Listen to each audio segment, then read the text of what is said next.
Okay. Hey everyone, how you doing? I probably made a very weird noise because my cats are jumping around over there. You might not see them because I've slightly moved the tree slightly that side. You might hear them in a bit. Just adjusting my lighting a little bit. Not been live for a while. Um, but I thought I'd just go live mainly because I'm on top of a few things. Got just thinking about some ideas for some future courses and projects and things I'm working on. Some stuff with a client as well, where they want to collaborate on something. So we'll see how that goes. But if anyone is watching, let me know if the sound and the audio is coming through okay. And I think I need to just rearrange my lighting. Do you know one thing I hate for anyone out there? Hey, DigiStatus, how you doing? Anyone out there that does recordings, there's one thing that's really annoying whenever you reposition your desk, because I'm slightly at an angle now. Can you see over there? You can see my key light in that lens over there. My cat's just come to say hello. And then I got another light over here. So it's trying to get that sweet spot with the lighting. It's always an absolute pain. You got to make sure you don't look up, basically. Just keep looking down. Hey, Respect, how you doing? Bamwine Jeremiah. Bamwine Jeremiah, have we spoken before? Your name looks familiar, and I'm trying to work out if we've spoken before. I'm just going to pop out my chat just so that I can see it better. For anyone who does live streaming, you'll know what I mean. Basically, I need to be able to see what's on screen a little bit better. And I should do this all before I go live, right? Shouldn't I?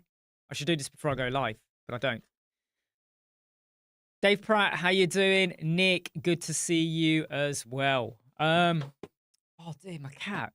I don't know what's up with him, but he's in a bit of a really weird mood. He's jumping around, he's scrambling, he's knocking boxes left, right, and center. You follow my channel a lot. Well, we celebrated hitting 100,000 subscribers last week. It was a pretty big moment. Now, I don't do videos aiming to hit 2,000, 10,000. When we hit it, it's really, really nice. It's a nice feeling. I don't do it for recognition or acknowledgement to go, right, okay, I've got 10,000 or I've got 100,000. That must mean I'm good. I don't do it for that. But you can't deny that when you do hit milestones, it's quite nice, isn't it? So it's just one of those nice. It's like when you play a game, right? And you get from level 5 to level 10 and you go, yeah, you know. Except here you don't really unlock anything except more subscribers. But just because you have more subscribers does not mean that you get more views. A lot of people think that if you go from 1,000 to 10,000, the amount of views you get will go up by times 10, multiply 10. It doesn't work like that. If I go back to say 2 years ago, some of my videos, in the first 2 days, they might hit 600 or 1,000 views in the first 2 days. That's the average now, still. There'll be the odd occasion. I've got to check my cat for a moment. Don't know where he's gone, but there'll be the odd occasion where you release a video and within 5 or 6 hours it hits 1,000 views and it grows and grows a little bit. That there's no guarantee. So anyone out there that thinks, oh, you got so many views, subscribers, you get more views, monetization, sponsorship, does not work like that. But those of you that have joined the CSS course, I'm really glad that you're liking it. I've had really good feedback on it. None of the feedback has been to change anything, which is really, really nice and good. And the same with the Elemental course as well. You know, the feedback on that's been good. I am planning another new course on something completely different, but I'm not going to start developing it until January. I want to give everyone a break away from the courses I do and stuff like that. So what I want to know from a lot of you is, are you getting ready for Christmas time? You know, is Christmas time a busy period for you? Generally for us, it is a busy period, mainly because people want to get stuff done before Christmas, or they're planning for the new financial year. So they now want to get their house in order. Businesses that take things really seriously don't wait until January or February when they're thinking about the new financial year. They're already planning now, kind of thing, right? Bit like the NHS. You have to have your waiting lists and your supply demand capacity planning all done, ready to go out in April, right? But it has to be signed off way before that. We're talking like January, early February time. And you need to start looking at your bed capacity and what surgeries and operations and what you're going to be doing for the new financial year now. In fact, November. Forget now, November. So what are your plans? What are you guys doing for Christmas time? Do you find that your level of work starts to drop off and then it picks up? Or are you find it's just, chugging along? Or are you seeing a bit of an upsurge? We always have an upsurge beginning of December. Um, it seems to be the trend, at the moment. And I do hear a lot of this from other people as well. Funnily enough, yesterday, both Paul and I released CSS framework videos. His was more orientated towards bricks, but he shared some really brilliant advice and tips. Mine was from the Elementor website course. So I hope you gain something from that. Can't get my words out. That doesn't mean, though, that you have to always use free solutions. There are premium ones out there, but I think you have to decide what do you need and what you want to do. Do you want to have something that's going to give you tons more stuff that you can tinker with? Or do you just want to do the basics? I love doing just the basics because I'm in more control. And if I do hand over the website or the relationship breaks down and I'm no longer working on the website, I know that the client or anyone else that comes in to take over ain't going to have to go and get a degree in CSS or whatever to understand what we did. And they don't have to go and learn another tool either, which is why I like to keep things lean and mean in terms of the plugins I add to any website. When you inherit a website that's got like, say, 30 plugins and you don't know 25 of them because you've never used them before, how much time do you lose learning those plugins?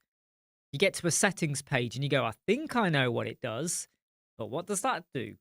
Oh, there's and then you change something like a global color, but the color doesn't change on the website. And you go, oh, is it a theme? Is it a plugin? Is it a custom code? Did someone hard code into the theme editor because it's got a child theme in there as well? That's why my whole philosophy with anything I've ever worked on is keep it simple. Because if you drop dead or someone else inherits or the client wants to get a second opinion, I have, on occasion, been asked to give a second opinion of someone else's work. So a client comes to me and goes, look, I know all about you. I've got someone working on this website. I want you to just go in and check, are they doing it right? And I've had to go back and go, no, they're installing stuff you don't need. They're installing things that make no sense. I keep going on about a story back in January 2023 where a big energy company hired us, and their developer built their website. It was a good website, but they had Elementor Pro, and 8 other Elementor add-ons. And none of the add-ons did stuff you couldn't have done just with Elementor Pro. And it made no sense at all, And they were wondering why their website was slow or lagging or why their page speed score was horrendous. And it was like, well, duh. And because their developer kept saying, oh, no, it's not us. It's not the website. And I was like, it is. It clearly is, right? Because I took a copy of the website, got rid of all of those plugins. Obviously, you'd have to rebuild stuff because they were using that. But the page speed score went from like that to like that just by getting rid of all of the extra add-ons and gunk and funk and crap. So DigiStatus is currently struggling for projects. That's interesting. Is that because do you work in a certain niche area, DigiStatus? Benisi, how you doing? DigiStatus, can you please guide me how we create custom product variations design using Elementor?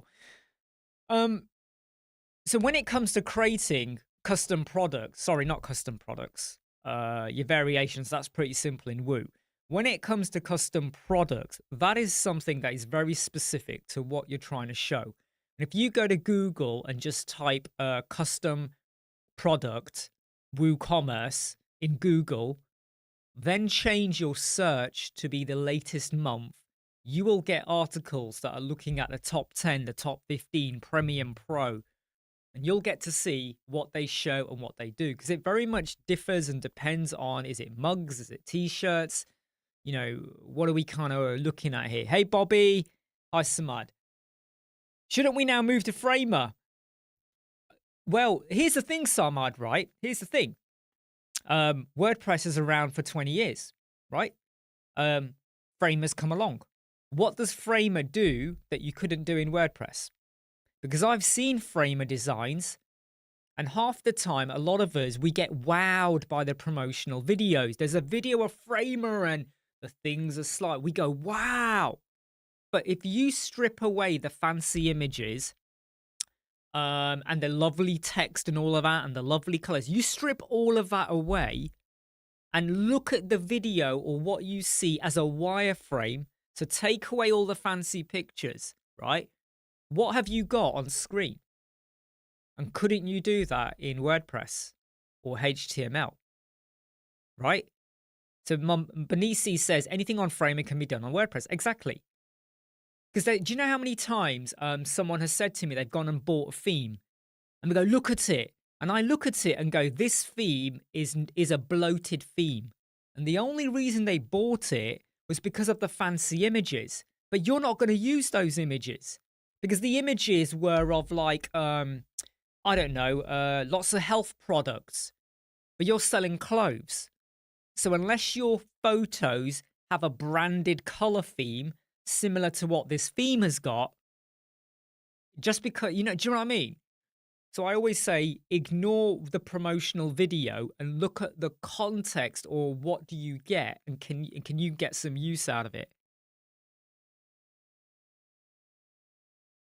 Ricardo 6 says, Safari on mobile is every time a problem. I don't...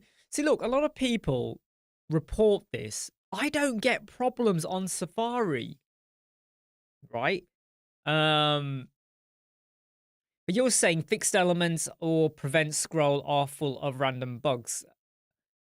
My recommendation is you go to Facebook, go to the Web Squadron Facebook group and post your query, but you're going to have to give an example or share a URL or explain a bit more about what is happening, because is it a Safari problem or is it just down to how it's been built or the CSS or some JavaScript not working correctly?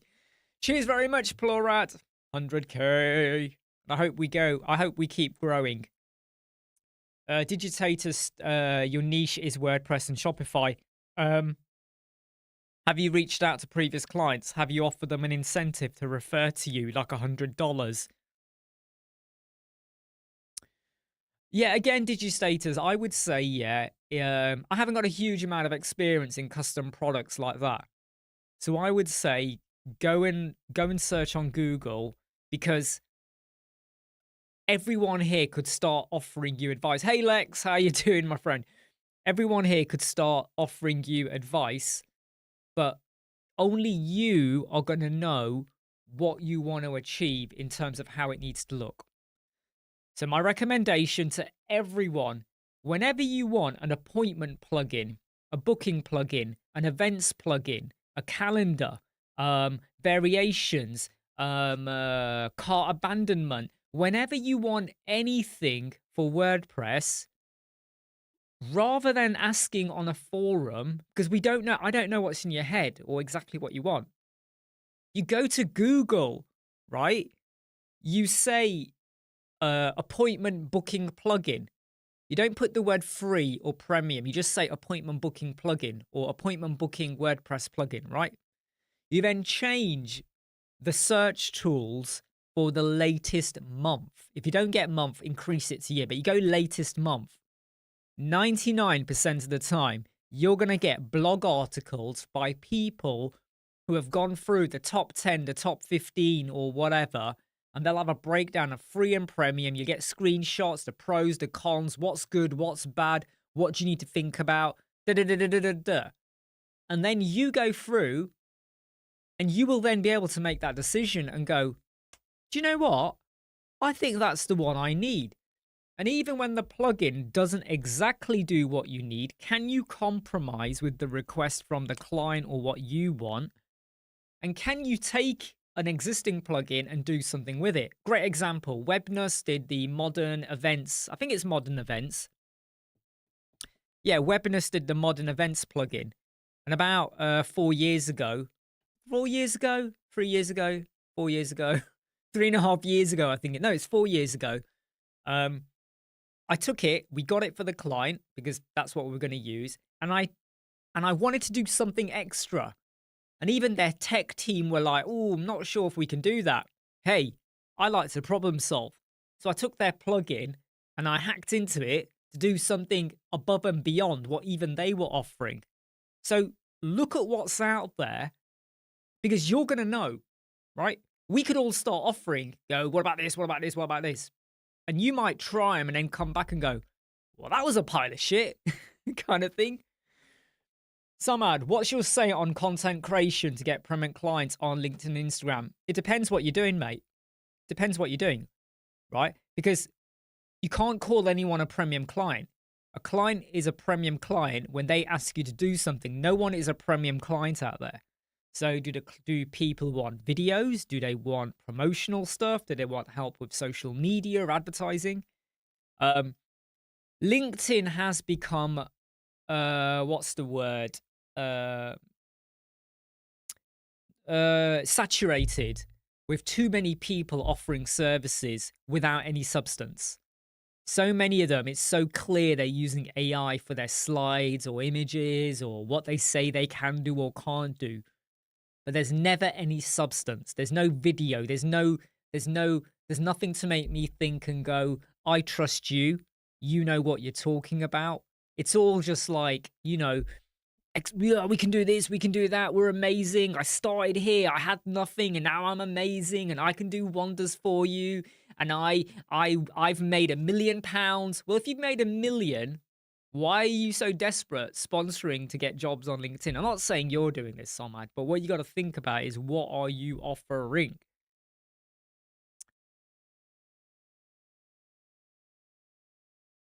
Do you know what? I've not looked at the conversational AI from 11 Labs. Is that like the message bot, chat bot thing, Lex? Samad, what else we can do apart from posting our design work? Advice. Can you give advice about CSS? Can you give advice about JavaScripting? Can you give advice about SEO? Can you give advice about how to get clients? Can you give advice about how to go full time? Maybe you were in another job and now you've gone full in on web design. Can you offer advice? Can you offer tips to people? I mean, where do you live, Samad? Which country do you currently live in? Or not even country, what city do you live in? Right? Where do you live? The thing is, though, yeah, I mean, to be honest, though, Lex, you are right there. I use ChatGPT. I jump between Claude and ChatGPT. I'm not massively liking Copilot at the minute. I find it annoying. But what I find is that Google is fine. I sometimes find Google is easier for me to hone in what I'm searching on. Whereas if I want some advice alongside explanations of what the possible options are when I do a search, then ChatGPT is great. But if I want to hone in on something, then I like to use, let me give you an example, right? Let's say I'm searching for a plugin and I go to Google and I find an article that's like 2 months old. I copy then the list of the plugins because there's always like a list at the start or the bottom. I'll read what the article says, and I'll dump that list into ChatGPT and say, this is what I want to do. What do you think is going to be the best option for me? So I get the article and their pros and cons and what they say. And then I get the ChatGPT side as well, so I can weigh it up a little bit more kind of thing. UG Man, have you made a video to make a tame? Yes, I have. If UG Man, seriously, go to my YouTube channel, which you are on at the moment, and search for timeline, right? I did a video 4 years ago. I did an updated video about a year ago, and I did it for bricks as well. I did a horizontal and a vertical timeline for Elementor with no extra plugin because it's so fucking simple to do. And I did a horizontal or a vertical, one of those, no, vertical for bricks as well. So if you go to the YouTube channel, right, you will see it. You know when you go to the far right, you see the search icon, search for timeline, and you'll see it. Surprisingly, though, a lot of people aren't even aware of that. I always find it funny. Someone once said to me, you did a video on X, and I had to go through all of the videos to find it. And I went, why didn't you just search for it? And then when I did, I typed it in Google. I went, no, I don't mean Google. I mean, you go to the channel, and where it says video, playlist, community, and I don't know what else, somewhere there is a search icon. Click that, add it in, and you got it. Kind of thing, right? Yeah, UG Man, it's really simple. It's really simple. And I'm actually planning an updated version of that. It's going to be exactly the same thing, just in a slightly more updated video. I like to review videos I've put out a year ago or 2 years ago, mainly because they're a year ago or 2 years old, or my sound quality has improved, or the lighting or video quality has improved. So I like to do an updated version. Joey, I'm going to pronounce your name wrong, right? Joey, I think. What you thinking about to create a SaaS product with WordPress in these? I don't really think about that. I don't. What you got to think about, okay, with anything, React, non-React, all of that. Is there a market for what you want to create? So I know some content creators have created stuff and they spend a lot of time promoting something, and they sometimes ask us to help promote it as well. And I don't believe in the product, because it's not that I don't like the product. It's just, why would I use it? So I think with any invention, anything anyone ever comes up to, anything where you're going to invest capital or time or resources, is anyone going to get it? I've got ideas for courses, but I know what's the point, because people are not desperate for it. No one's actively asking for it. So what am I going to make from it? And it's not all about the income, but it is about the income, right? People go, oh, but I do it for the love of it. Fuck off. Everyone does it for a bit of money. But so I would say with any course, anything you do, is there a gap? So if you find a gap, or maybe there is a solution that solves the gap, but you can do it better, then go and develop the better solution and then get it out there. Road test it, get it out there, right? Build up the hype and you'll be fine. That's very true as well, though, Mike. Sometimes you don't know what you need till you got it. But you know what? After working 20 years in the NHS, I've seen so many shitty ideas get put on the table where they never take off. They never work because people just don't risk assess. But you are right. Yeah. Hey, Peter. Just talking about, if you're going to develop like a SaaS product, or if you're going to develop something that you're going to try and sell, you got to first know that there's like a gap in the market, or have you got a better solution to do it? And will people actually go for it? All right, Valentine. Okay, so you lost everything in a fire incident. So what exactly are you asking for? I'm not sure what you're asking for, though. You lost everything in a fire incident. What does that mean? What does that mean? What does that mean? Wait, when you say you lost everything, you've obviously got your computer or are using a phone, but what do you mean you lost everything? And what do you mean by you need help? Future Cortex, what's the best way to do split testing A/B landing pages? All right, hey, the simplest way I do it is, you know, when I create a hero banner, um, yeah, I need money from you. Yeah, that's probably what he means, isn't it, Benisi? I don't know, Valentine, Madukanam. Um, so A/B landing page, right? Here's how I do it, right? You create the hero banner. Now, if you're working to a design, you don't really need to A/B test too much. But let's say the client hasn't given you a robust design and you haven't really wireframed, or you had a sketchy wireframe. You do the hero banner. Underneath, you do another hero banner. Underneath, you do another hero banner. I don't need to create a separate page. Or you duplicate the page and you do another version. But that's it. That's it. And then you test it out with the client. Or if the website's for you, you test it out with your peers or your friends. Plain and simple. It could not be simpler, right? You know, you could do a hero banner with a background image, hero banner with no image, hero banner where you've turned it from column into 2 child containers, a row with a bit of wrapping or whatever. So simple and easy to do. And you just say to the client, right, here you go, have a look. And they look at it and go, nah, you know what? I like the middle one. You like the middle one? Delete, keep, move on. End of. Or to play safe, and I do this, I might make, say, 4 hero banners. And even after the client has picked one, I then responsibly hide the other 3 in case they change their mind. Or I suddenly go, you know what? I really think we need to go back to this because of the design for the page. And you just fly through it. Really, really, really simple, easy. If that's what you mean by A/B, I'm not sure why you're looking at plugins, though, to do this. I'm not sure why you're looking at... I mean, I know what you're saying about split testing, right? But you just have 2 pages. You know, I don't...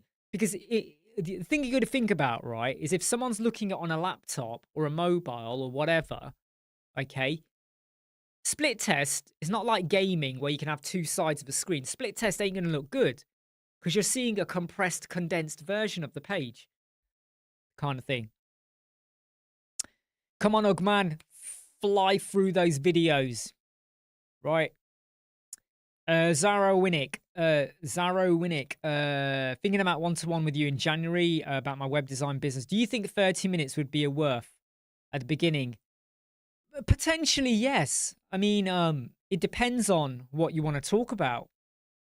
You know, I'm not going to say yes or no for sure, but it very much depends. But anyone here who's ever had a one-to-one, I think they'll tell you how much they get out of me. I don't mess around. I don't sit there going, oh, hi, how are you? And what's your business name? And how did you start? No, I want to get straight into what are we looking at here? What do we want to talk about? Because I don't like to waste time, even though I'm wasting your time right now with a live chat, but I don't like to waste time. So for me, hey, Pickstar, how you doing? How's your family? I like to get cut to the chase, right? I kid you not. Sometimes my wife is talking to me and I say to her, get to the point. Well, what are you asking me? She comes in my room and she then stands there and goes, Imran, I was thinking. I go, just get to the point. What were you thinking? Don't say you were thinking. You must have been thinking. What do you want? Same with my son. Sometimes he walks in and goes, Dad. And I'm like, and then he comes in and he just stands there and I go, what? What do you want? Hey, you can say I'm far too impatient, but time is money and I like to get things done.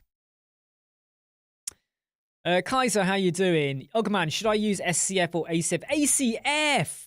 Come on, you got to be using ACF.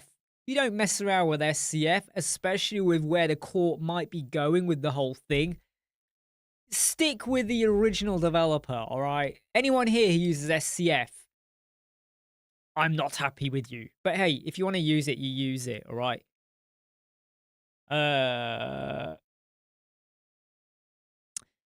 Benici, ever made custom plugins just to have a fun? No, I mean, I just use code snippets. I don't feel the need to turn it into a plugin. I just don't. You know, I have a separate website which has all of my snippets, and then I can either copy, paste, export, or I export all of them in one go and import all of them into a brand new website. When I activate what I want and then delete or whatever, get rid of anything I don't need. But the whole code snippet like that, exactly what Pixar said, sucker CF, right? I think the whole thing, right, about why people are using SCF is because they don't like it that WP Engine have made money. I'm really, really sorry, but the whole people always go on about, oh, you know, WP Engine, they were using WordPress for free. Well, so are so many people, right? You know, stop kidding yourself. A lot of us are doing that. But so many people are just jealous of the fact that WP Engine and Silver Lake are rolling in money. So what? They've done what they had to do, and they've been successful, and they've made money. That's life. There's going to be loads of people out there that are successful. Doesn't mean you hate on them.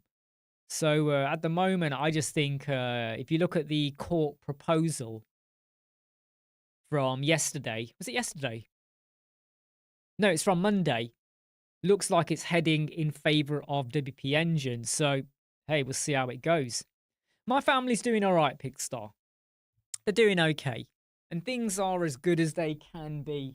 Then again, these days, I don't know what good or bad is anymore. I just wake up, do my thing, watch a bit of Netflix or Prime or Paramount or whatever's on TV, and then fall asleep.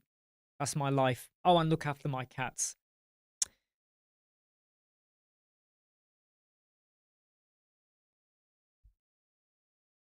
Everyone is making money. Yeah, exactly.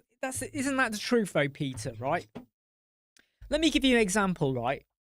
How many of you use Canva? I use Canva Pro, obviously Premium, but how many here use the free version of Canva? The free version. How many? How many of you get pictures from Unsplash or Pixabay or whatever it's called? I can't remember. It's called now. Pixels, Pixabay. How many of you do that? How many of you use free plugins, right? You use WordPress, you pay for your hosting, but you never ever install a premium plugin. You use free plugins, right? Use all of that, okay? Now, let's just say you are using free version of Canva and you make loads of money. You use it to create templates and you sell them on Etsy or Gumroad or whatever, right? Okay. Say you do all of that. Okay. So Benisi, right? You use it for free and you sell templates and stuff and you make a profit. But let's say suddenly you start making tens of thousands of dollars, hundreds of thousands of dollars, right? You become a millionaire. Does that mean Canva can now come back onto you and say, hey, you're making millions and you're using us for free. Shame on you. And then other people who are not making millions go, you made millions off Canva free. Hey, you've been making websites with Elementor free, and you've been using like free plugins, not a single premium plugin, free plugins, and you're making $100,000 a year, more than that, a month, whatever. You're rolling in maintenance. How dare you? Well, no. You were the entrepreneur. You were the one who saw a gap. You were the one who knew how to create a product. You're doing that. But there's something about people that, like, the minute, like everyone's doing it, but the minute one or two people make lots, you hate them. You hate them, right? And it's just such a... It's like saying you don't want to see other people be successful. Because what I do is I look at them and go, how did they become successful? What did they do? What did they do that I should have done or could have done? And what could I do now? Right, so someone here used Canva to make a planner that they're selling on Etsy, and they're making... they claim to make $5,000, $10,000 a month. That's what they're saying. I look at what they're doing and I go, I could do that. And I could do it better. I could make it more automated. I could add in things that they overlooked. I can pad it out. I can make it more efficient. All of this stuff. And so you then go and create and do your own. What you don't do is go, you're a liar. You're a thief. You're a con artist. You just used a free product. Everyone in some form or the other has taken something they've either invested. And also, even when it's free, right? Even if the plugin is free, even if the paper is free, even if the can of Pepsi Max is not free, but it's free for me right now because I bought it, it's in the fridge and it's whatever. They still invested time to take that to become that. And I know people go, yeah, but time is time. No, you still invested time to create. And that's the way it is. That's the way it is, right? So we need to stop shitting on people that are successful. If someone has become successful by conning the market, by spamming the market, by doing something illegal, that is different, right? You can argue left, right, and center about the moral ethics of using WP Engine, but loads of people use WP. But WP Engine became successful. End of the day. Plain and simple.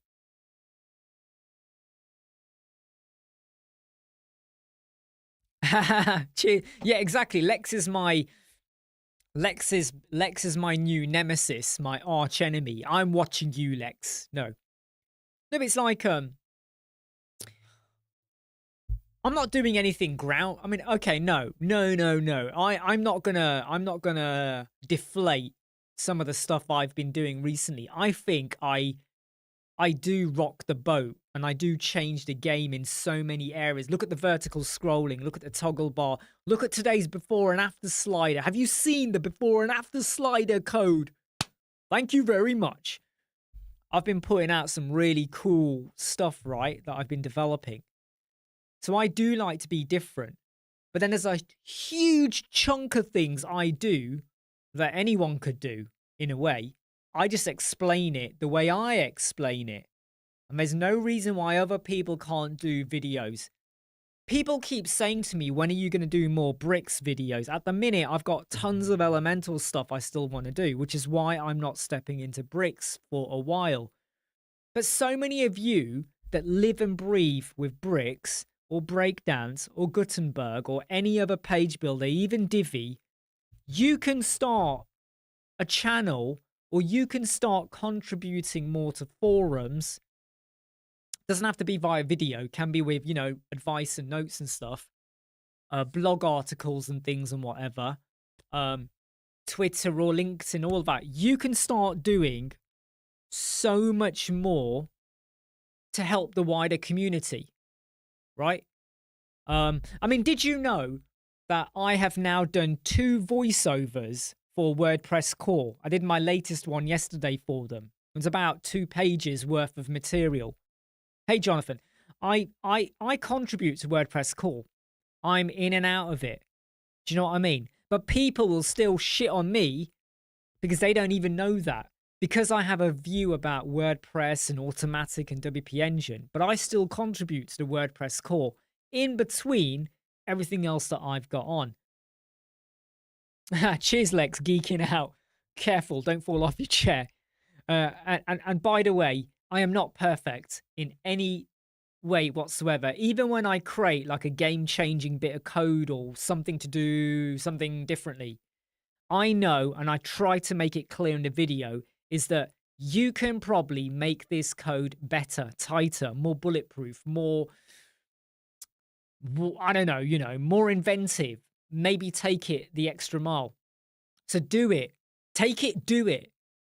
But I like to treat a lot of what I develop as we were all here, right? This is how we were doing our before and after sliders. This is how we were doing our toggles. But now I'm giving you a new way, right? And this is much, much better and it's more web accessible. But if you can make it even better, go for it. Because we always need to see something that makes us go, oh, like Framer. Earlier question, why are we not using Framer? Well, if I look at Framer, it's a different interface. But does it do anything I can't already do in WordPress? Okay, yeah. So why don't I develop a video or investigate? How can I do that in WordPress? And then that's what I go and develop. What I don't do is jump to too many different products. It's good to diversify, but I've got load. There's stuff I do that I do not share fully with a lot of you. NHS consultancy. I said it, but I'm not going to go into it because there's a whole heap of stuff that goes on there. You don't need to know about it, and a lot of it's confidential, whatever. But there's other stuff I'm part of. So web agency, in and out of forums, the Web Squadron group, the Web Squadron videos. If I was going to be brutally honest, that's about 60%, I would say, of my daily life. All right. I'm not going to include family and the cats. That's life, right? But in terms of like your work, your career and all of that, that's 60%. There's another 40%, which is like other stuff. Do I use SEMrush? I used to. I don't anymore. I used to find it quite bloated and convoluted. I don't use it that much. Stoic.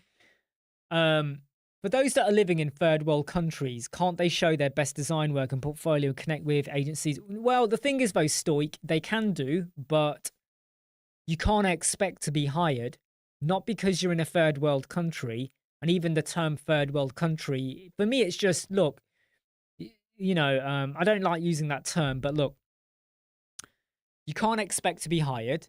It's nothing to do with where you're from. It just might be that people don't need to hire you.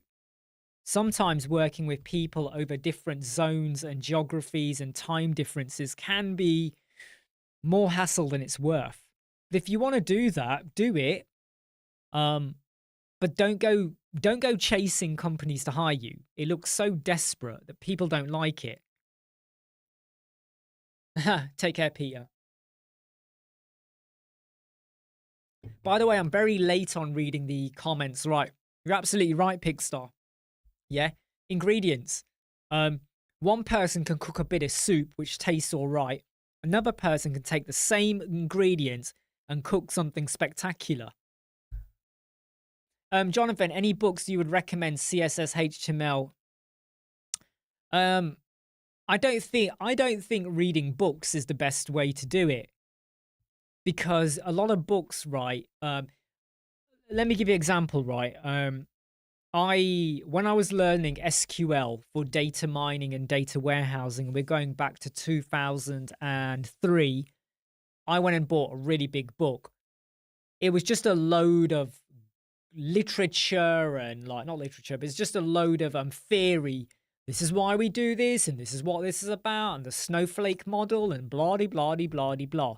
What you're better off doing is going to a course, like we got the CSS course, or you go to a website that actually takes you through a project or this is what we're going to achieve.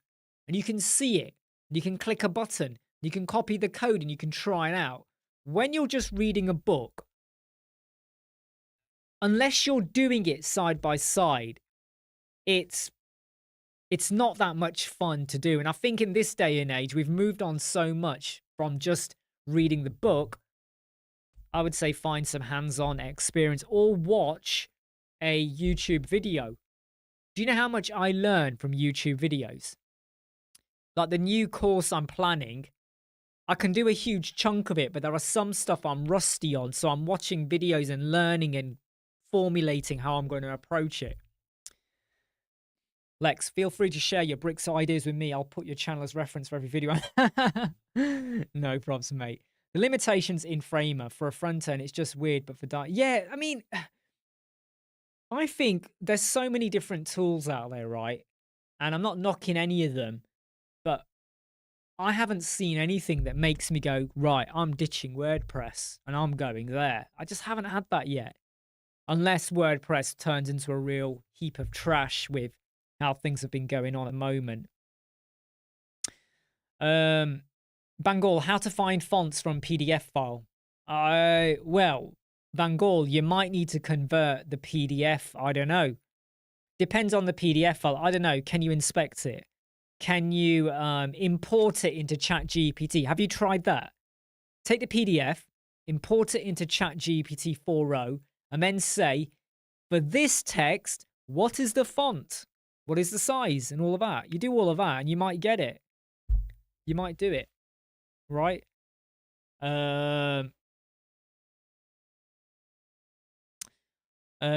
Echo, in your opinion, are all websites able to be speed optimized to under 1 second?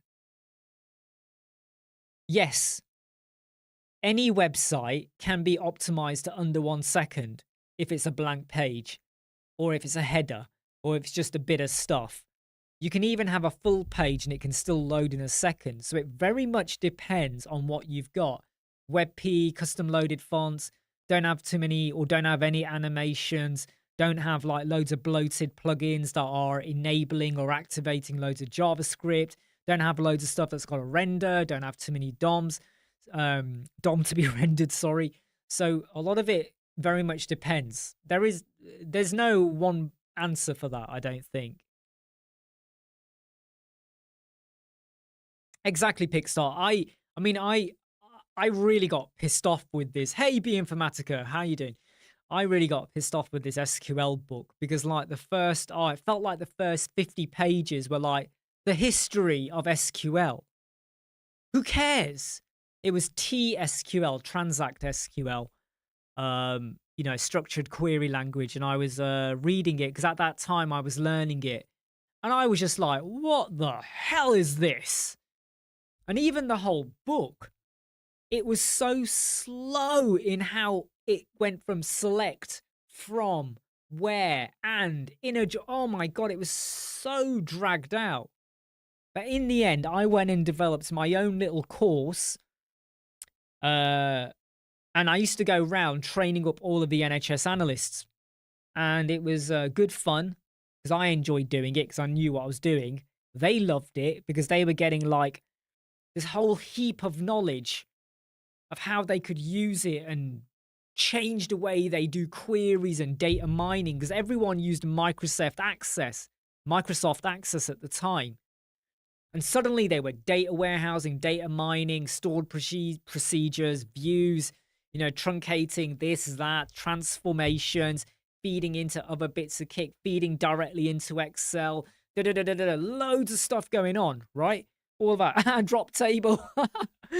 Truncate drop table, or when you run a stored procedure, so it then dumps it into a temporary table, and then you use the results of that to run another view or another query, and then that temporary table is got rid of because it's only a temporary table, so you save space. The amount of stuff they were doing, it's totally transformed. In my opinion, NHS analytics, right? So I'm very proud of that. That's the legacy I left behind, and I used to do that a lot. Sorry, I'm just reading over here. Bangle says how to download images. Well, you can right click the image, or no, hold on, Bangle, right? Let's go back to basics, right? Why don't you just go back to your client and say, give me the image? I don't even know why we're discussing this. Why don't you just go back to the client? Like, hello, right? Hello. Just go back to the client. Don't be afraid of doing that.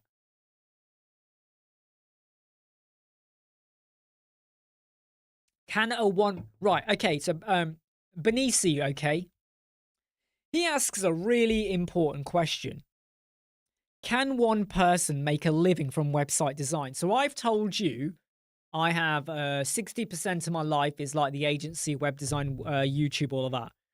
I'm going to have 40% doing everything else. Let me be really honest with you now.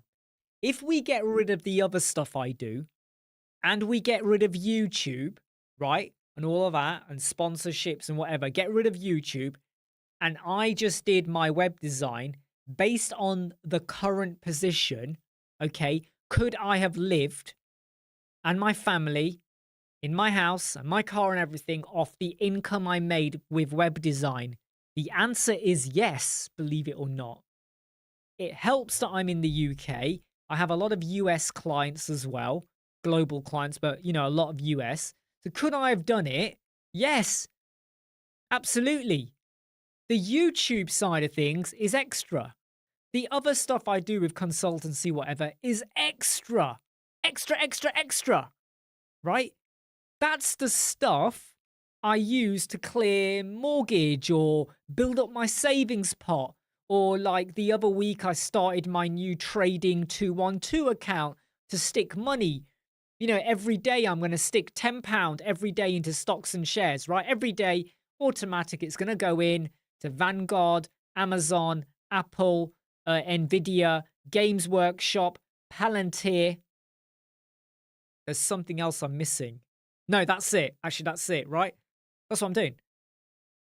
So there's the gravy stuff. But the way I look at life is I go, okay, what do I need to earn each month to pay my, food or energy or, subscriptions, car, petrol, insurance, whatever. What do I need? What do I need? That's my break even. So can I earn enough to break even? Yes. And that's all you need to think about. Focus on that. Then everything extra you make is gravy. But here's the big life lesson, okay? But a lot of people really, really don't get. Let's pretend, right? Let's pretend, okay? Let's pretend you need to earn, let's pretend, okay, $1,000 each month to break even. Okay, that's it. That will pay for everything and anything, right? $1,000 per month. That's what you need. Might be your mortgage, your rent, your council tax, this, that, whatever, energy, whatever. Let's say 1,000, right? You make $1,000. But John, my wife's money, she can do what she wants with it. I do take 50% of it, by the way, to help pay for stuff as well. But let's say you need 1,000, right? And then this month you make 1,000. You've broke even. Good. Next month, you make $2,000, right? You make $2,000. So 1,000 of the 2,000 clears your debts. You break even. The other 1,000, what do you do with that other 1,000? What do you do with it? Shall I tell you what I do? And I do this religiously, right? 70% of that 1,000 extra bonus gravy money goes into my savings.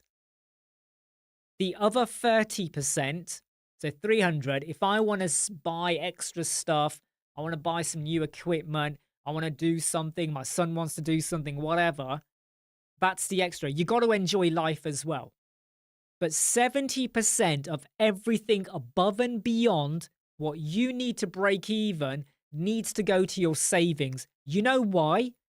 Because if you don't have a private pension or you're not building up in it, you're going to struggle. You can't live off the state pension in the UK. Believe me, you can't. And what you do, and just because you had a fucking amazing month now, next month is a shit month. The month after that is a shit month. 3 months in a row, shit, shit, shit. But if you fought ahead and you put at least 70% of everything extra you make away, you're a little bit protected. And you're now not going, I'll build your website for $50. I'll build your website for $20. I'll do a whole load of work for da-da-da-da-da. You're not doing that. Because we can't predict what's going to happen. The big mistake a lot of people make. In fact, no. No, let's be brutally honest here, people, right? Who here is from the UK? Who here? Who knows about the NHS staff recently, not so long ago, getting a pay increase and getting back pay? Who here is from the UK? I know people in the NHS. My wife works in the NHS. I know loads of people, right?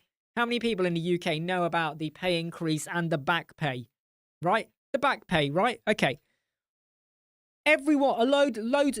I'm not knocking doctors and nurses and people, right? Because I worked in the NHS. I have friends that are doctors and heads of department and whatever, not just in analytics, but actual treating patients, right? I'm not knocking them.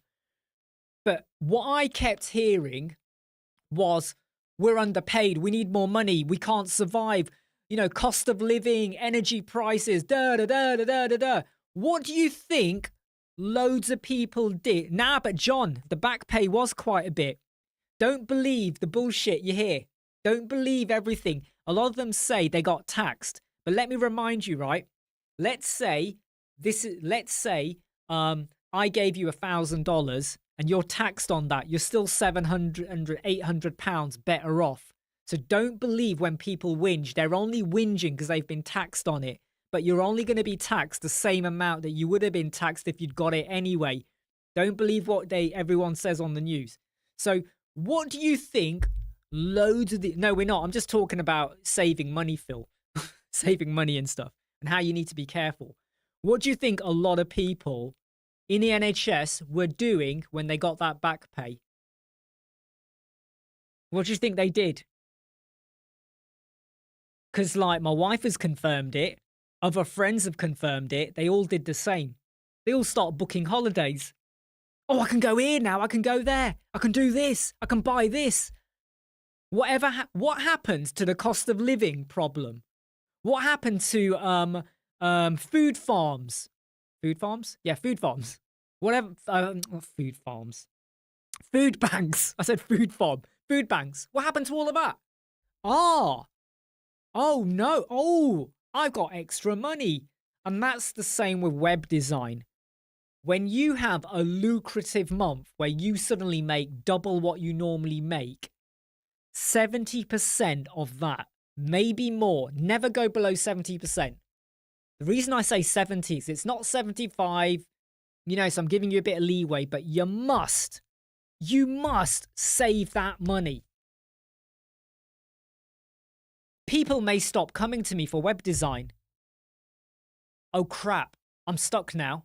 But that's why I like to spread myself with other projects and other things. So don't just rely on one thing, but if you do want to rely on it, you can. Right, I've missed some questions, I think. Valentine, what's your take on using GPL plugins? Look, mate, if you want to use a GPL plugin, you can do. Because, you know, the whole thing about GPL and WordPress and all of that, you can do. If you want to use a premium GPL, I can't stop you, but you got to remember that if you rely on a plugin and you're using one that is a premium plugin, so the developers are not getting paid, they may turn around one day and go, right, forget it, we're not going to build this anymore. So you got to think about, it's up to you. I'm not going to tell you, Valentine. I mean, to be honest, Valentine, you've not exactly told us, you know, you said you lost everything in a fire and then you haven't explained yourself. So I'm not sure how true that all was. Blizzard, thank you very much. You're starting your business with your friends on Friday. Ooh. What's your business, Blizzard? What's your business? Tell us your business, mate. I'd love to know. What is it? Is it web design? Is it CSS? Is it creating videos?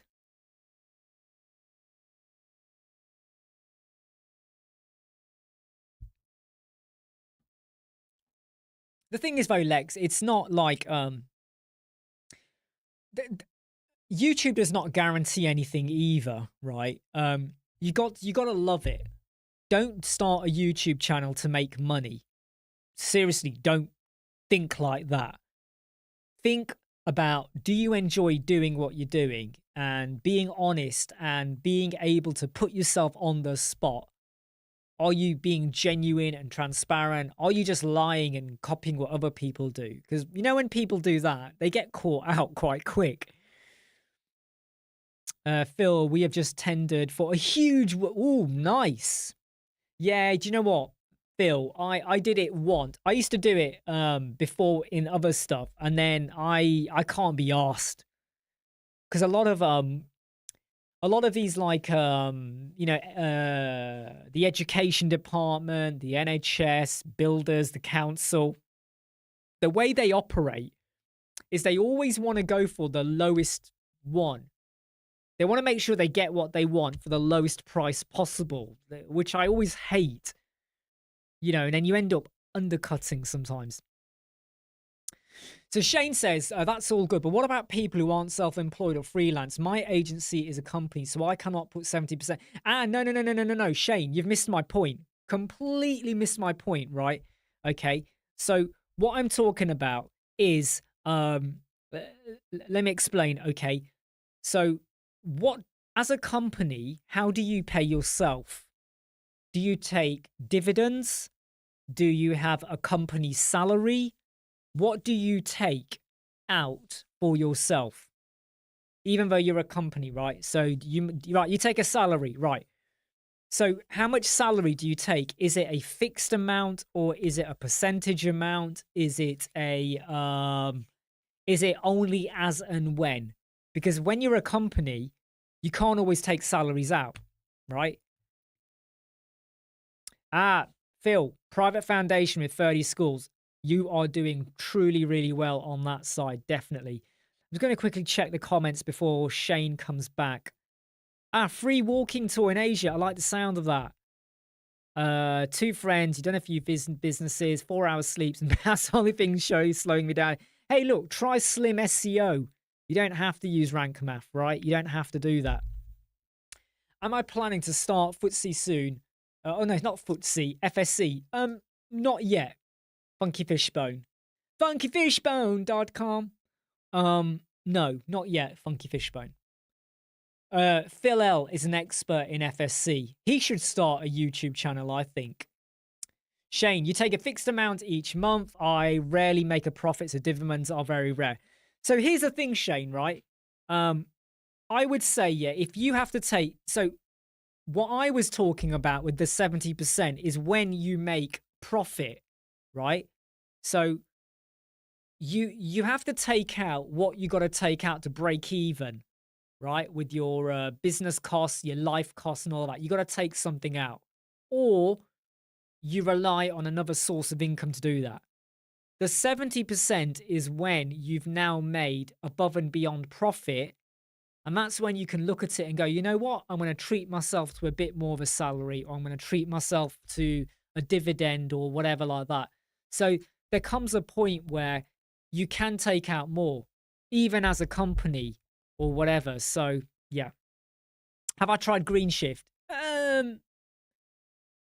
Not properly, VJ. Looked into it.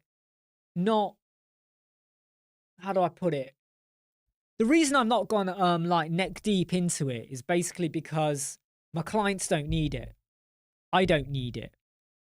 So if my clients don't need it, and I know it's not like I'm missing out either. It's not like by me saying, oh, I'm not going to do Green Shift. And there's like 100 companies that are going, well, if you did Green Shift, we would have hired you. It's not that kind of situation at all. So I look at it and go, do I have to learn it? Is it going to be a deal breaker with me or what I do if I do it? No, it's not. CSS, though, is a slightly different thing. You got to learn a bit of CSS if you want to be able to reduce the need for lots of additional plugins and kind of things like that. Funky Fishbone, we will stick to Elementor for now because I can explain this to my customers. Yeah. I think that's what it comes down to, okay? If you are going to manage your clients' websites going forwards, then I could argue bricks, FSC. Maybe you don't want to use page builders full stop. So FSC and stuff like that. Maybe you don't even want to use WordPress. So you're going to go on to other stuff, right? Explaining Elementor to a client when there is going to be no relationship going forwards is really, really easy. I'm not taking anything out from Elementor or anything like that, but in terms of handing over, it's really simple. You know, I do it all the time. It's really, really simple. Hey, take care, Lex. Great to have you here, by the way. I'm trying to work out if you've gone for an Instagram. Is that like an Insta profile pic, the way you've done it with the outline? I think that's what you've done, isn't it? Yeah, exactly, Shane. Yeah, because really, your ultimate aim each month is to break even, right?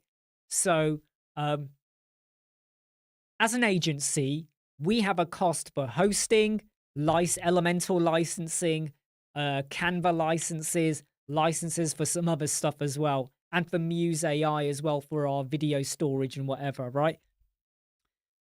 I know that when the 1st of April hits, in the first 2 days, I will make enough income from recurring income from some clients, legacy clients that I've got, that will pay for my year's subscriptions. Easy, as far as I'm concerned. After that, I now just need to worry about other stuff. Like, I work from home. I don't have to rent an office, number one. I do have my own personal commitments and stuff. But then, you know, I can, you make what you need to make, you take out what you need to take out. But when you know you're now rolling in more, 70% you keep. In fact, no, let me explain. I explained that wrong. At the end of the year, after you've done your taxes, Shane, you will then take out your dividends and other profit. So let's say you took out £10,000, right? Of that £10,000, you don't blow it on a holiday. 3,000, you do what the heck you want to do. But 7,000 of that 10, you save, right? Whether you take out money monthly, annually, quarterly, the above and beyond profit, 70% you save. I am actually more harsher than that. Let me just work out my percentage, because it's actually recently changed. So my percentage now, so I'm not kidding you here, right? This is what I say. So my percentage now is 80%. 80% of what I make each month goes into my savings. 20% is bills, overheads, whatnots. I stick £400 into my son's junior ISA account every month. And then I stick some, I now do £7 a day. Did I say 10? No, it's 7. It's definitely 7. £7 a day into stocks and shares every day. I just automatically just goes in, ding, ding, ding, ding, ding, kind of thing.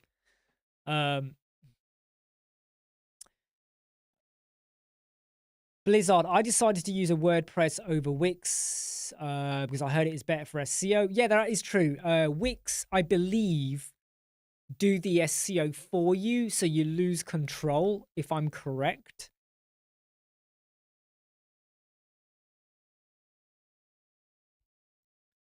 So Shane, this is interesting, right? Is this your own company? I think I don't want to delve into secrets, but Shane, let's talk about this, okay? Because I think there's other people here that will gain some insight into this. This company, do you own it? And do you have staff? So let's start there. Do you own the company? Do you employ staff? Or how many other directors are there in this company? Do not share names, but just give us some facts over there. Blizzard, I did a video on Slim SEO. Do you want to go and search in my videos for Slim SEO? I no longer like rank math. I no longer like rank math. So go and look at my video on Slim SEO. It's far quicker and easier to use. Robert, what would you recommend someone to go look for web work with an agency? You got to approach companies. You got to approach your existing clients. You got to offer them an incentive to maybe refer to you and stuff like that. Richard says, anyone using Adobe who wants to save some money, cancel it, go through the process. Yeah, I mean, to be honest, Adobe do that, right? That's what they do. I agree with you. Photopea is mainly, for a lot of what I want to do, Photopea is absolutely fine. I'm with you on that, Richard. But yeah, you know, the price does come tumbling down. I think it comes down to 13 or 14 pounds a month or something like that. Right, back to Shane. You own 50%. You're the only staff member and there's one other director. Okay, I get that, okay? What does the other director do then, Shane? Right? So it's a 50-50 split. I get it. You're the only staff member, which means you're doing the bulk of the work, right? What does the other director do then? What do they do? Are they just, I mean, look, if it's a 50-50 and you're doing more share of the work, doesn't sound fair, but that's business, right? That's how it is. Okay? That's, you know, like marriage, right? Nothing is fair. But what does the other director do, Shane? And I'm glad that you're willing to have this open, frank discussion. I think that's really good. Director does the accounts for the company, but he also has other businesses. Okay. So they're obviously doing some bit and they're contributing as well. So here's what you got to think about, Shane, right? Obviously, because I was worried that you're going to say the director does nothing. So even though you might argue that you probably do more, it's a 50-50. That's life. That's the business, right? The agency is basically a project. So what are your overheads for the year, for the current financial year? What are your overheads? Do you pay rent? Do you have a cost for your hosting and your licenses? What is your cost for the full year? Right? Okay, what is your entire cost? Because our cost is, let me get this right now. Sorry, I've got to include the accountant. So if I include our accountant, you know, we do the bookkeeping, but for our accountant and all of our overheads, our entire overheads come to £1,200 per year. That's my overheads for the full year, right? Elemental license, this, that, whatever, blah, blah, blah, blah, blah. £1,200 for the year. So what is your overhead for the full year? Give or take the odd pence here and there.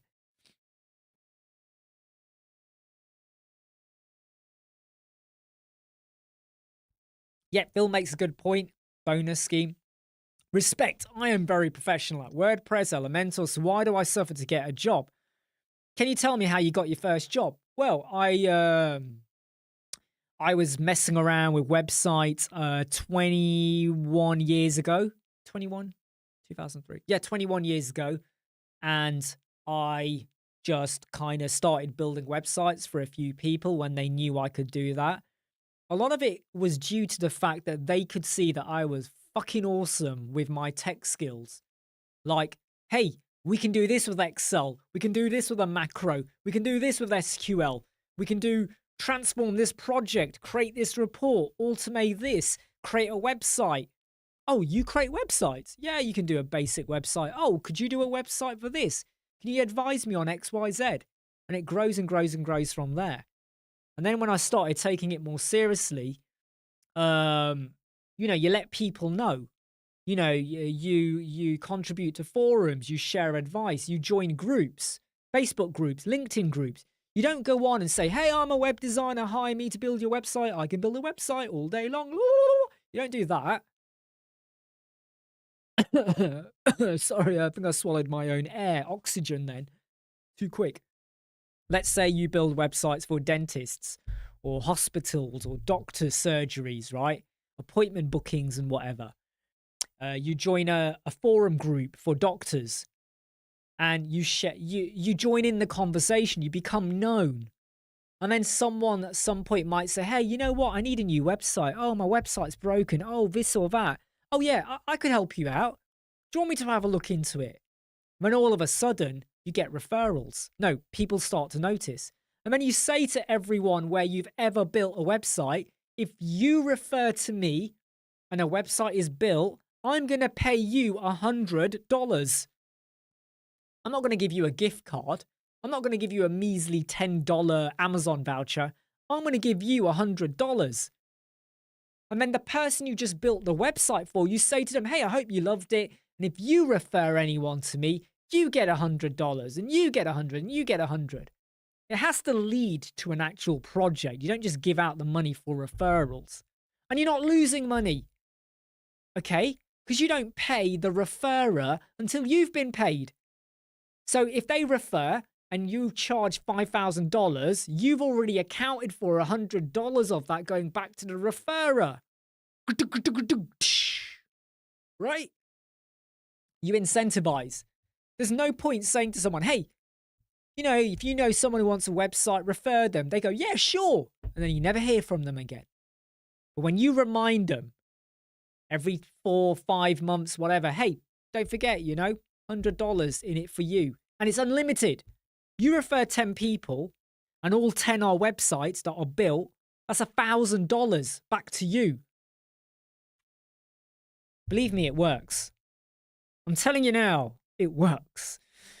No. Benici, I don't do Have you ever seen a sponsored video from me on Facebook? Have you ever seen a sponsored video? I just don't do it. I don't do that. Right? Because there's so many. And they're all going, how, we build your website for free. We build your website for $50. We do this for you. Blah, blah, blah. I don't want to get into that market because you're forever undercutting, you know, you're trying to, I don't know, you're racing to the bottom. Right, Shane. For 23, right, so last financial year was 1.3. You're not far off from us, okay? So you do have other staff as well, though, you see. But anyway, look, you got 1.3 thousand, right? So what are you, if you're happy to reveal this, okay? What did you make as net profit? Don't tell me the gross profit. What was your final net profit for the year? If you're happy to disclose that, right? So not the total income. So after you've paid your taxes, and by the way, when it comes to your taxes and your accountancy, are you claiming back for stuff as well?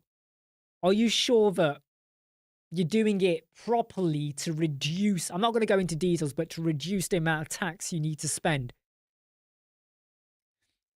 But what do you think it is then, Shane? So off the top of your head, right? Off the top of your head, what do you think is your... Okay, off the top of your head, what do you think is your gross income for the year? Gross income. Are you sure, though, for 23-24, it would have been done? Your 23-24 would have been done by now. Should have been done by now. We get it done in May.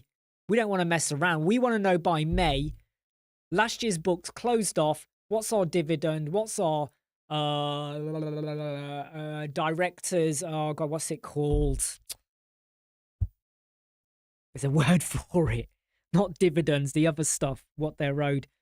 We like to know what everything is. End of year was end of October. Ah, is that when you started your business? Is that when you started your business?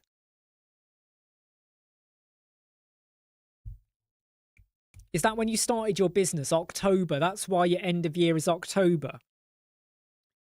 Because if so, I'm going to give you a big tip. No, but Shane, where do you live, Shane? Are you in the UK? Whereabouts are you? Whereabouts are you? Whereabouts are you? Are you in the UK or a different country? Because, yeah, you're in the UK. So let me tell you now, Shane, right? We started our business properly, registering it and everything. Before that, it was all side hustle and all of that. We started it properly in August 2020. No, let me get this right. Yeah, August 2020, right? Okay. So technically, our end of year is the following July, August to July. When we got to March, we advised our client that we now want to reset our year to be April to March. So we're in line with every other, the financial years. Because your accountant does that for you. Just because your business goes from, say, I don't know, let me get this right, November to October, you don't have to do that. You can, when you now hit March, go, right, For this year, that's how it's been. Now we're going to do the reset. And you can do that because it's, for me personally, I think you're far better doing it in line with like proper financial year.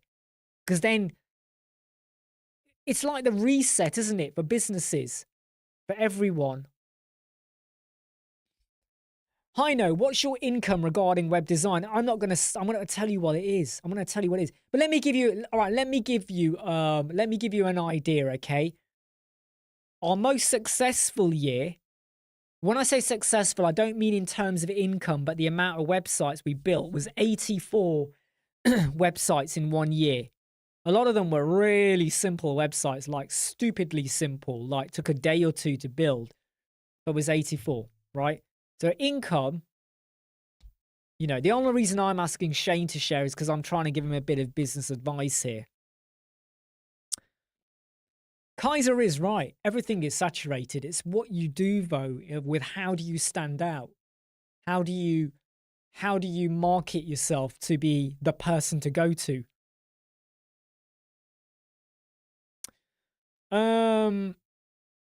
I would say, Hino, it was actually year 2. So year 2, no, I lie. Let me get this right. It was midway through, let me get this right. 21. It was actually the start of year 3. Properly the start of year 3, because I then retired from the NHS. I was able to put more time into doing what I do. And then things really picked up. Like, I would say things tripled. That's how good it started to go. You know, it was like, you know, sometimes I was working on 3 websites in a week because they needed to be done. And it was like, so yeah, year 3, when I did it full time. Shane started working for the company 15 years ago, director 10 years ago, so everything is historic. Yeah, but you can still reset, right? Just because all of your previous years kept going to October, you can say to your accountant, right, now we want to start it from April. And they go, cool, done. There's no, that can be done. But what would you say then for your, what do you think your gross income possibly is for 23-24? Blizzard, I've been live for 1 hour 22. I'm going to be live for a bit more, but ask your question. Just ask it, mate. Just ask it. If I can't answer it, I can't answer it, but you got me now. Ask it. Sam from Pakistan, making a big website, which has more, which more I use ACF and 10 lines I'm facing and triangle studio. So have you switched to internal CSS? Have you run WP sweep? Have you purged your site and the server? What optimization plugins are you using? Have you got loads of JavaScript? Right? Because trust me, no one likes to be fooked. Thanks very much, Hino. And I try to be as genuine and honest as possible. Like, I'm not like the Wizard of Oz, the man behind the curtain. I'm not hiding. I don't just talk the talk. Me and quite a few other content creators, we don't just talk.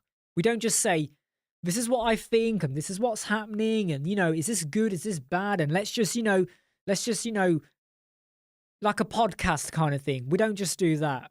A lot of us create solutions because we're like you.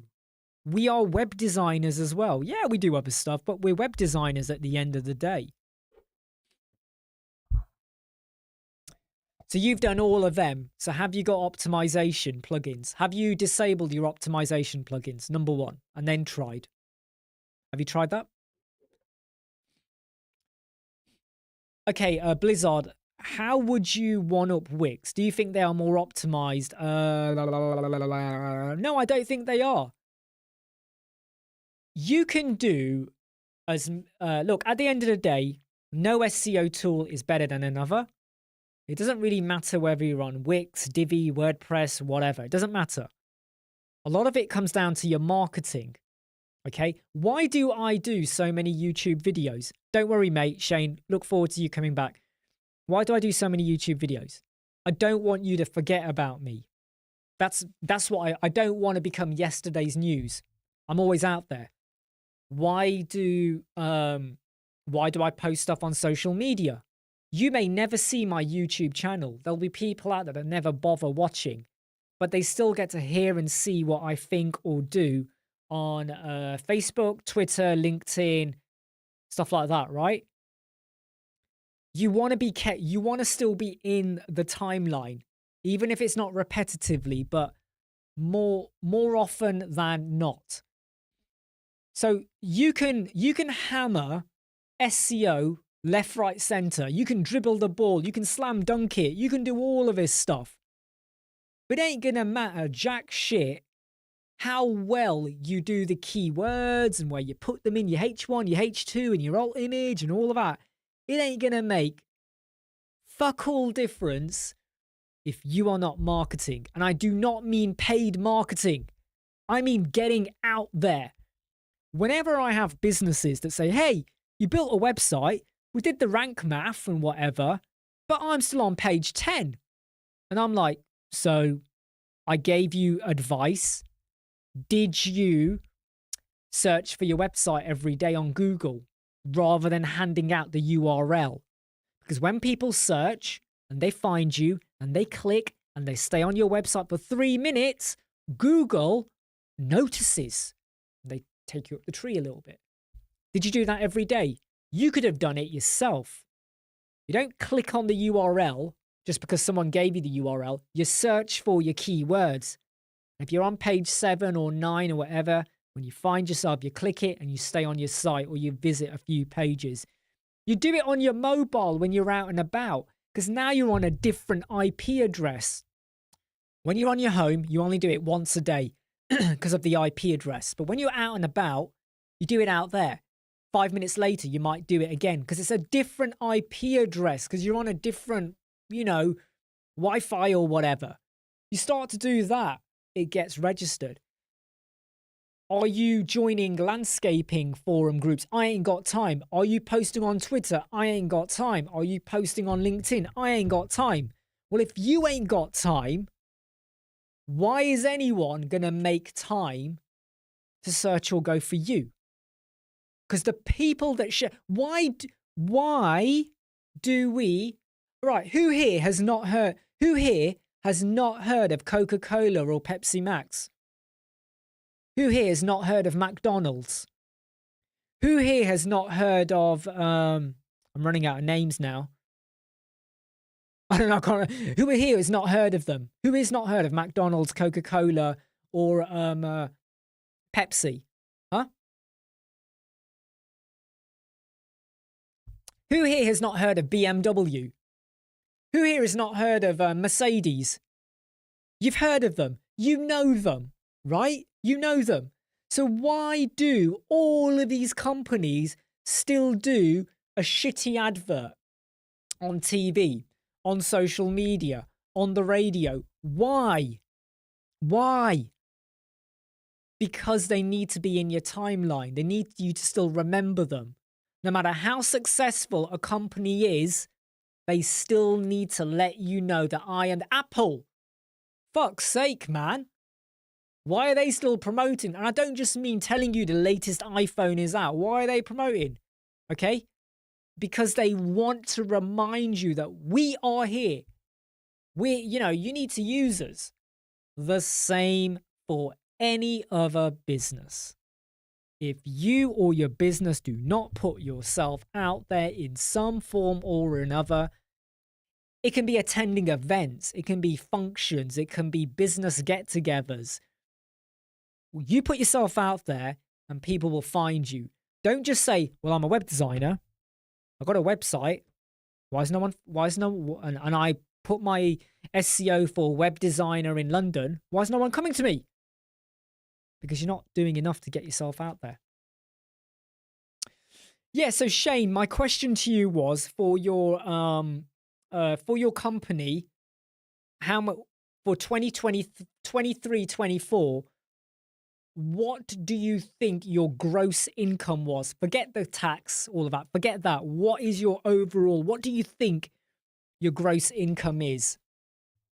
And I'll play some numbers back at you with that. You're absolutely right, Heino. Because like when you advertise with Facebook and all of this stuff, right? You might get the odd click, but you're throwing money. You're throwing money at sponsorships and stuff that don't actually lead to a lot.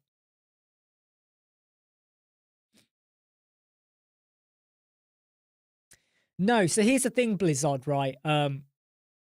What you want to do, the mistake a lot of people make is they post a snippet and then say, right, to read more, click here, which pisses people off after a while. What you need to do is share posts where you don't have to go to the website, right? There isn't always a link. There is a link in your profile name, in your bio on LinkedIn, Twitter, Facebook, wherever. There's a link there, but you can share a post. Who here sees some of the posts I put on Twitter or LinkedIn? Do I always have a link back to my website? No. I'm sharing advice. I'm sharing tips and hints with you. I'm not saying buy this, do that, download. No. The more you share where there is no link, is people love that. So you've said to me, here's how I need to do X, and you told me. You shared some advice. You shared a tip. You shared advice or your opinion about something. And then every now and again, when you share a link to a video or a course or your website or an offer, they are more, what's the word? They're more sympathetic to it because they can see that you're not like other people who are always going, click here, read this, buy this, get this. You want to know the top 10 hits? I'll give you the first 2, but you got to go here to get the other 8. Because I ain't clicking to get the other 8. You should have told me the 10 if you're going to reveal 10 from the get-go. Hope that made sense, Blizzard.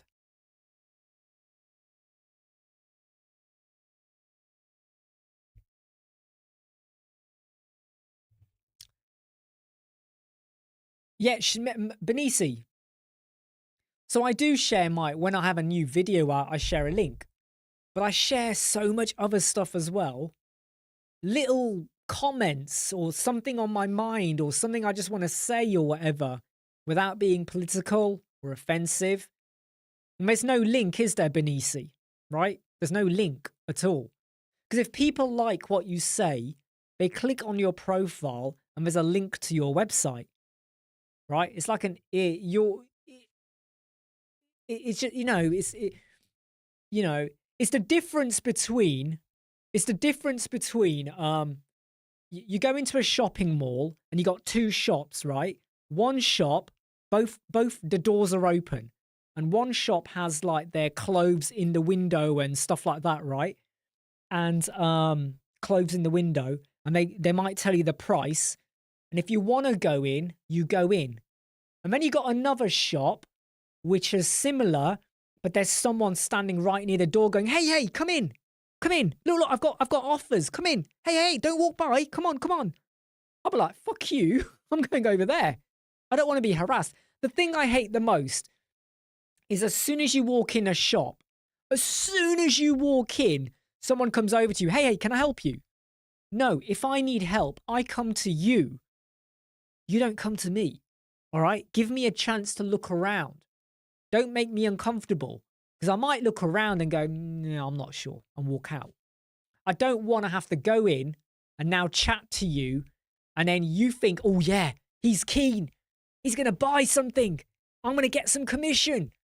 And then I go, yeah, okay, yeah, I'll think about it. And I walk out. Because you're going to feel crap. You're going to go, I just spent 5 minutes buttering him up. Well, I didn't want to be buttered up. I just want to be eaten. You get the idea. Anyway, Shane, did you say something? Yeah. So gross sales were just over 40K, but due to the payroll stuff I mentioned earlier, numbers. Right, so Shane, here's the thing, right? Okay. You're obviously paying, who are you paying? Who are you paying by? You say payroll. Are you paying yourself or other staff? If you are paying other staff, what do the other staff do? So let's drill down a bit better. Sales 41K, overheads 38K, just under 2K. Wow. So those overheads 38K, Shane, is that salary for you or is that salary for other people? Is that salary for you or salary for other people? Okay. I hope you're liking some of the advice we're giving out today. It's not just all about web design, all right? It's about life as well. We've got to get real people, okay? Don't believe all the hype. Yeah, you become a web designer, you make loads of money, you just do this, you do that, and you're rolling in it. It ain't always like that. So in terms of your overheads, did you know I used to give a lot of financial advice to staff members who were struggling with debts and finances and stuff? I'd sit them down and I'd say, right, let's go over your finances. Let's find what you can cut back on or do differently. Not because I was invasive. Invasive's the wrong word, but because I love to help. Exactly, Blizzard. Straight to the point. Share photos. Share photos of a recent walk, right? And if someone likes it, share. You know what you need to do? Get like the GoPro camera. You know the cameras that you can pin on yourself as you're walking. Share a 30-second clip, 20-second clip. You know, maybe you're climbing up a mountain and the horizon. Sunset, sunrise, walking with a dog. You throw a stick and we see the dog. Or you're recording and the dog comes running to you with a stick. So many ideas, things you could do. I might start a walking channel and then all you're going to do is see me walk to my fridge to get Pepsi Max. Overheads are all salary, but I'm the only one who actually does any of the web stuff. Others who get paid through agencies to help with cash flow for other companies and group. Oh, that sounds complex, that does. So what do they do though? So obviously you're paying others, but what do they do? Because you're saying they're paid through the agency to help with the cash flow for other companies in the group. That sounds weird. That sounds really weird. I'm not sure how that works.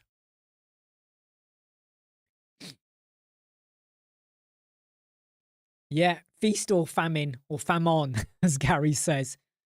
And that's why, going back to my earlier point, you know when you make enough to break even, right? Break.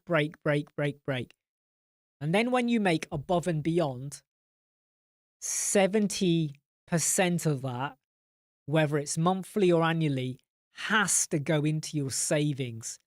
So you want in the famine zone now, because you will have a couple of months of crap and you don't want to now be chasing work.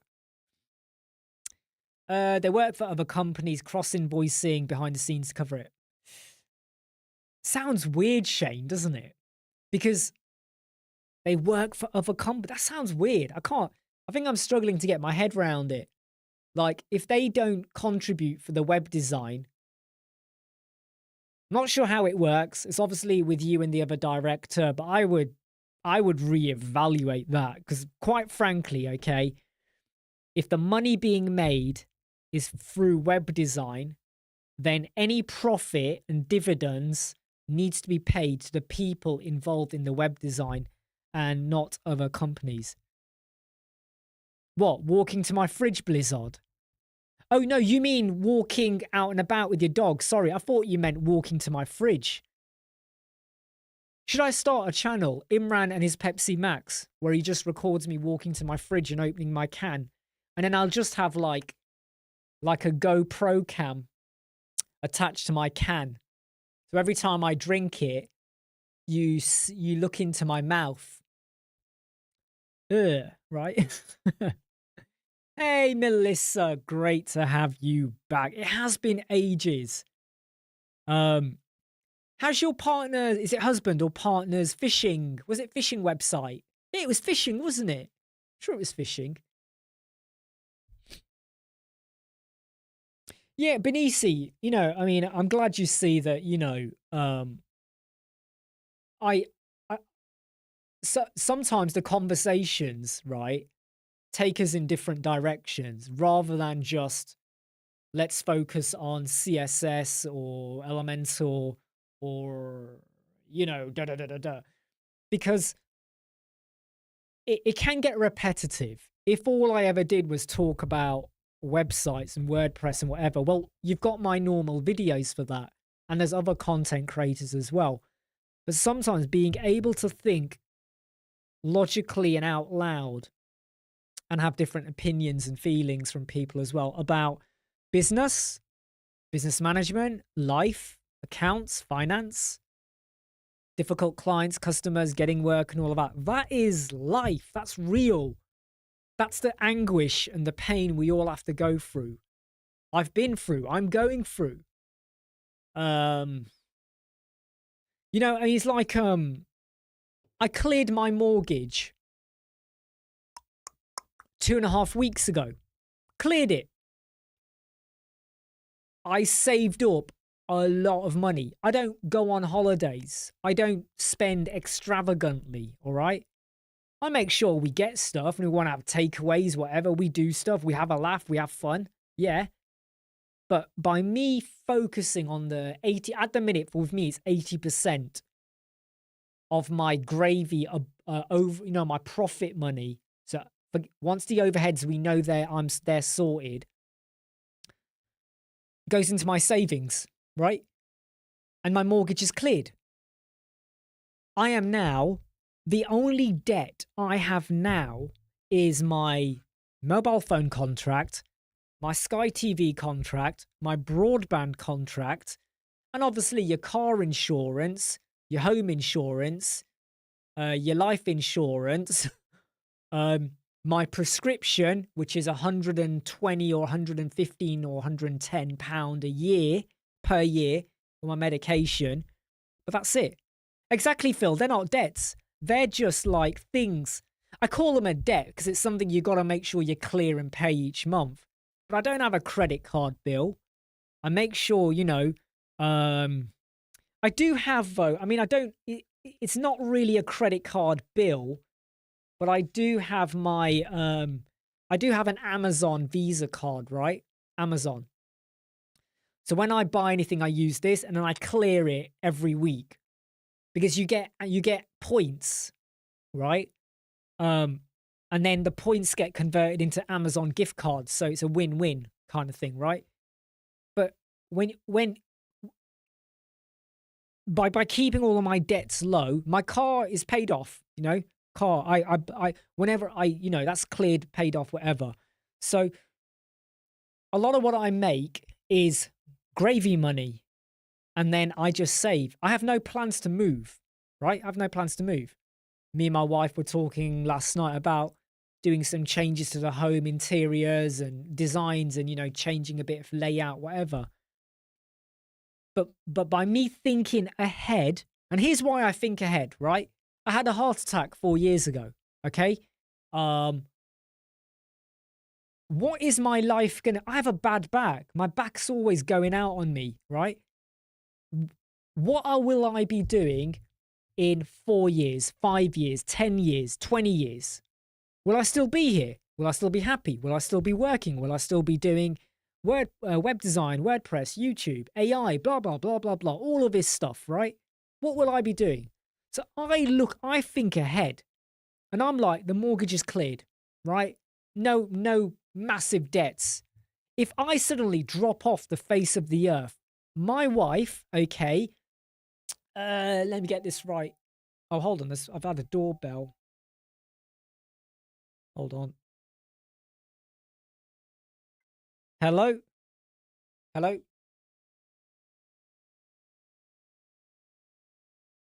I've just got to go answer the door. Hold on.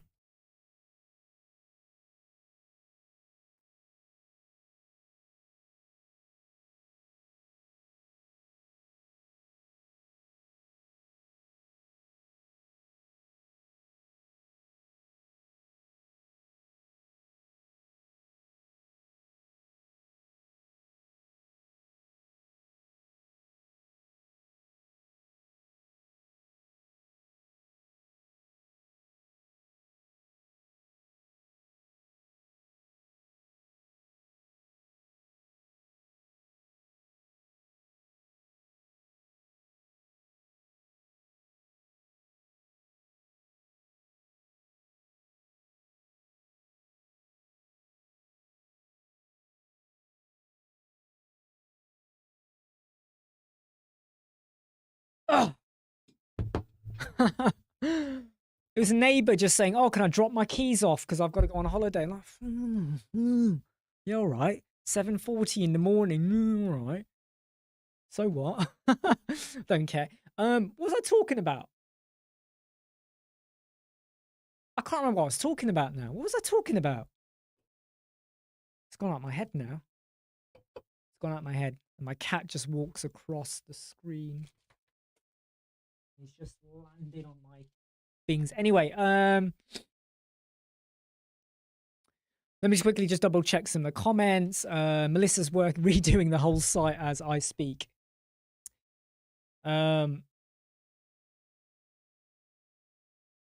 me just check. Blizzard says, do you feel you have some retention over them? For example, business relies on one-time meets with people. Do you have any advice to reach?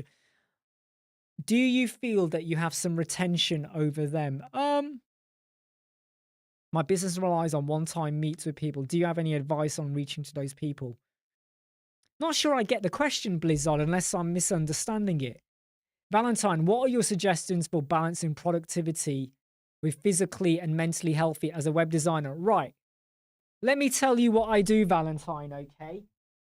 You see this? You see this, right? You see this? This is my stepper. It's not one of those clunky ones because this is silent, right? Look, I can't probably do it properly, but look, this moves up and down a lot. I can't do it with my hands. So I know I was talking a lot. I always talk. But preparing for the future. I'll get back onto that then. I get up at 5:15 in the morning, 5:15. 5:30 to 8 o'clock, I'm here, right? Let me explain to you, right? I'll be on that. I have this, okay? I have this, right? This goes on top of my desk, right? Over here. So I've got other screens here. This goes on my desk. I'm standing. Keyboard, mouse on there. Screen on, and I'm working. 5:30 to 8. I'm working, right? 2.5 hours stepper. I can normally hit about 1,100 calories burned.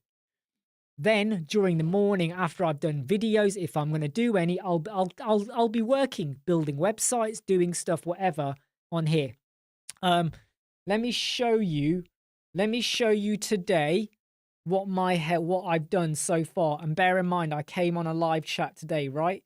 So let me show you my summary. Can I show you my summary? Why is my summary not showing? Urgh.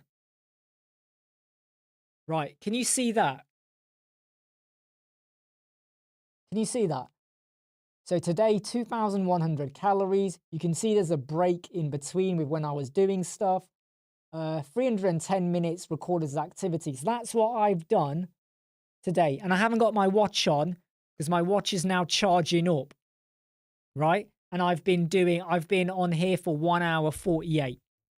So before I came on the live, I've already hit 2,100, right?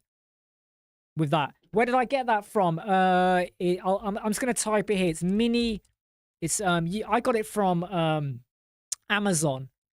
So why is my keyboard not working? Sorry.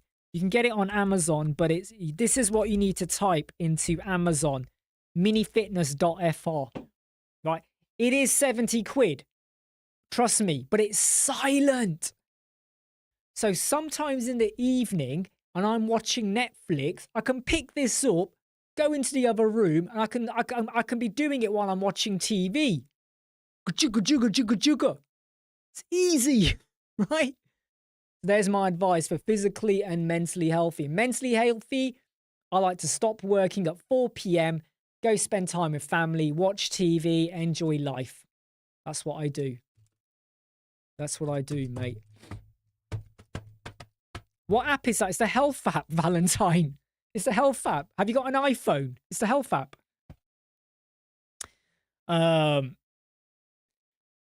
It sounds weird, Shane, but it does also at the same time sound like you've got it kind of sorted. Hey, hold on, my cat. Are you coming up? Coco, are you coming up? Are you jumping up? Come on. Are you coming up? Here we go. I don't want him to knock my microphone over. So I'm trying to say, if you're coming up, come up now. Coco, are you coming up? Are you coming up? Yeah, there he's coming up now. There. He'll now walk across. Watch my can. My can of Pepsi. I love you, but I love my Pepsi more. Do you know what, Echo? That one of the reasons I don't get a standing desk is I always found, like, you know, the whole and all that. I can't be arsed with that. But you need a reason to stand, right? If you just stand, you often go, I'd rather sit down. So I used to have a treadmill, but treadmills can be a pain in the ass with, like, you can see his head, look. Come on, ditch. You know, with the I can't get the word out. The belt of the treadmill, they either wear out or they chug, or you have a problem and you got to replace it, or the motor burns out, or whatever, and they're more hassle than they're worth. Which is why I just went for this, which never breaks, never makes noise. I can take it where I want. My son can use it without me having to observe him. It's really good. Now, I was talking about planning ahead, okay? Because you don't know what's going to happen in the future, right? And if I drop dead, if I've got this right, and I always get this slightly wrong, but I think about 50, maybe 40% of my wife's income covers the overheads per month. You know, the debts and all of that. And the debts would probably come down anyway because my phone bill won't be there and all that and hot stuff I do.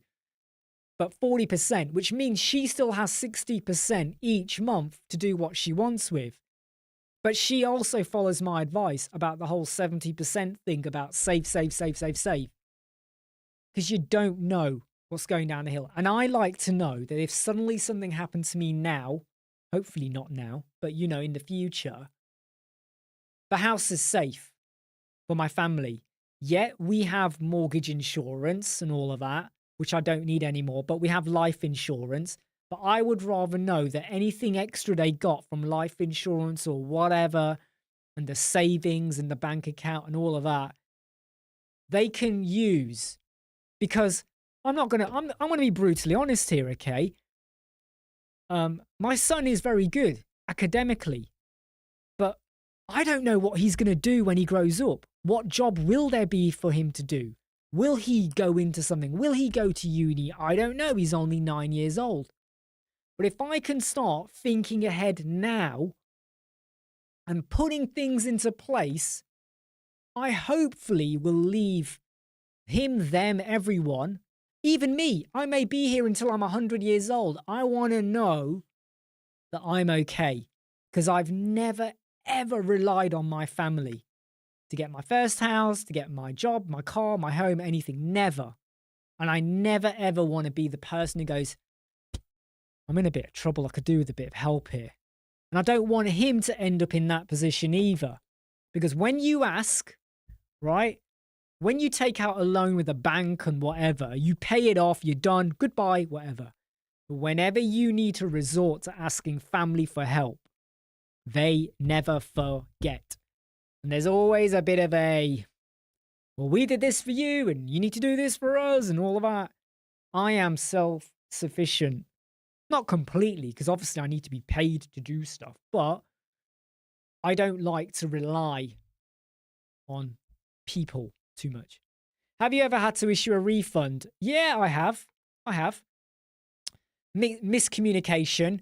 Client misunderstood. Client didn't like what I was doing. Client thought they could get more out of me even though we had a contract. And sometimes I'm like, you know what? Forget it. Here's your money back. Whatever. You know, whatevers. I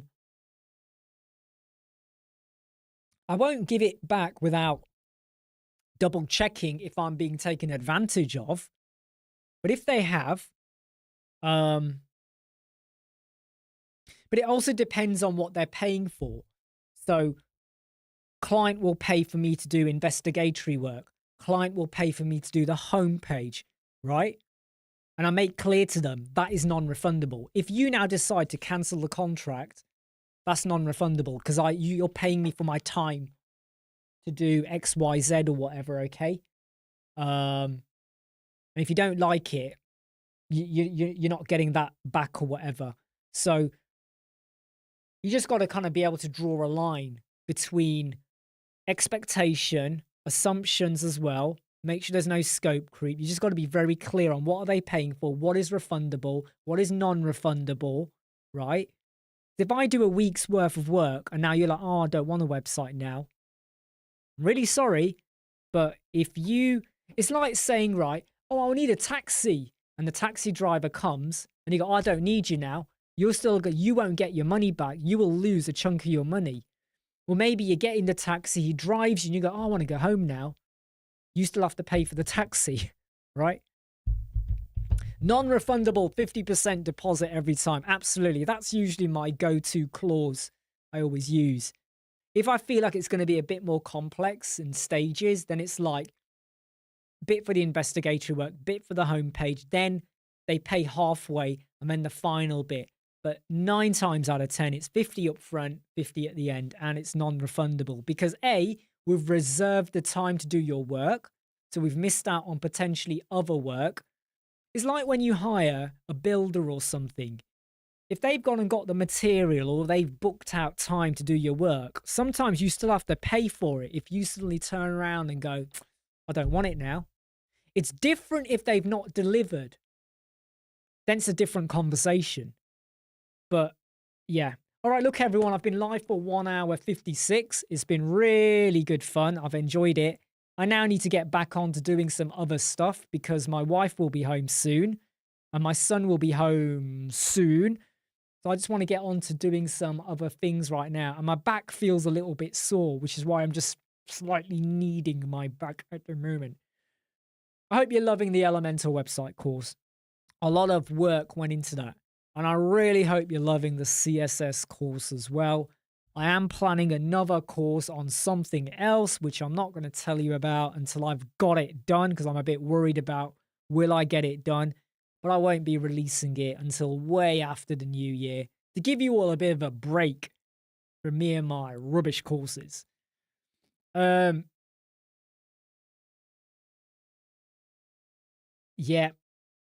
Thanks very much for all your comments, by the way, everyone. Shane, thank you very much for sharing so many details. But yeah, I mean, have a think about it, what you can do to try to rethink what you can do with the business, maybe. How can you make it more profitable? And as long as you're getting out of it what you're putting in, that's as much as you can do. To become more profitable, you could go back to your previous clients and say, hey, if you refer to us, there's £100 in it for you. And you might find that works or not. Okay, everyone, take care. I'm going to jump off now. I hope you like, subscribe. Obviously, you subscribe because otherwise you can't comment. Share and follow. I'm Imran Sadiq from Web Squadron. I'm trying to find my mouse, which is over here. I'm going to go off and do some other stuff now. Thanks very much for being here. See you all soon.